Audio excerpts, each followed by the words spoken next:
Di mana? Kaswara di mana? Lima mana? Lima saha? Nah, terus Agis gimana? Ah, kamu yang ngasih contoh, kasih tahu yang lain. Pagi-pagi bangun jangan jajan aja, ini mah tiap hari jajan aja. Uangnya dihabis-habisin, jangan dong. Di sini mah makanan sudah ada, nggak boleh jajan lagi. Makanan sudah ada, ikan segala macam. Pagi-pagi teh bangun, pada mandi. Setelah pada mandi teh ngambil sapu, bebersih. Nanti keduanya ke bawah sampai gede. Kalau ke bawah sampai gede, penyakit keduanya itu nanti tak cari rezekinya susah. Coba sekarang panggil Cak Suara sama Agisnya.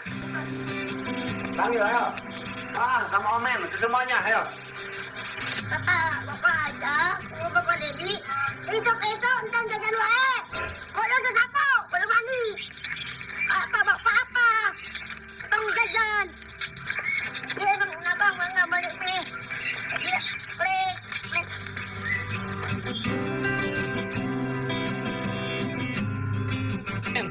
Sauran Bapak.